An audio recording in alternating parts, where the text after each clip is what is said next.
সাহেব যার জন্মদিন উপলক্ষে আজকে আমরা সবাই জমায়েত হয়েছি, তাকে আমার সালাম জানাই।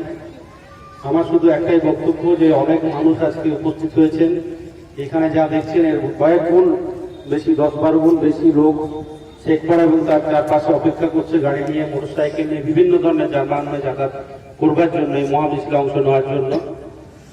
প্রত্যেকের কাছে আমার একটাই অনুরোধ, রাস্তায় দেখবেন রানীনগর বাজারের মধ্যে রাস্তায় কাজ হচ্ছে, পিচ রাস্তার কাজ চলছে, কিছুটা যানজট হয়েছে। আমাদের পুলিশের পক্ষ থেকে সেগুলো ব্যবস্থা নেওয়া হয়েছে যানজট যাতে কোথাও না থাকে তার জন্য।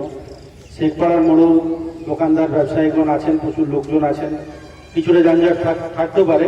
তো আপনারা যখন মিছিলে অংশ নেবেন, গাড়িগুলো নিয়ে যাবেন, একটু প্রশাসনের সাথে সহযোগিতা করবেন, যেটা বললেন আমাদের সঞ্চালক মহাশয়, যাতে নির্বিঘ্নে মিছিলটা আমরা আগিয়ে নিয়ে যেতে পারি। আমাদের মিছিলটা যেহেতু 3টে থানা এলাকা কভার করছে, তাই আমরা ইসলামপুর ওসির সাথে কথা বলেছি, ওখানে ওদের গাড়ি থাকবে। ডোমকলের আইসি সাহেবের সাথেও কথা হয়েছে, তাদের গাড়ি থাকবে। সর্বোপরি আমাদের এসডিপিও সাহেব তিনি আছেন মোবাইলে, তিনি প্রতিটি মুহূর্তে আমাদের খবর রাখছেন। আমাদের যে মুহূর্তে যেভাবে মিছিল আগাবে সেই মুহূর্তে আমাদের লোকেশন জানিয়ে দেবো। প্রশাসনের গাড়ি আপনাদের সাথে থাকবে। রাস্তায় একটু অন্যান্য যে গাড়িগুলো থাকবে তাদের প্রতি, তাদের যাতে নির্বিঘ্নে যাতায়াত করতে পারে তারাও, সেই ব্যাপারটা একটু লক্ষ্য রাখবেন। আজকে তৃণমূলের একটা বড় কর্মসূচি আছে, আপনারা জানেন, প্রয়াত মান্নান হোসেনের স্মরণসভা আছে বহরমপুরে। ফলে তৃণমূলের পক্ষ থেকেও কিন্তু প্রচুর লোক আজকে যাবেন মিছিল করে, বিভিন্ন গাড়ি নিয়ে বহরমপুরে। তো স্বাভাবিকভাবে রাস্তায় আজকে প্রচুর কিন্তু যানবাহনের চলাচল হবে।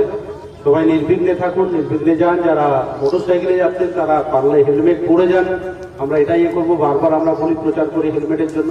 আজকেও সে একই কথা বলবো, নিজের জীবনকে সুরক্ষিত রাখুন, নিজের পরিবারকে সুরক্ষিত রাখুন।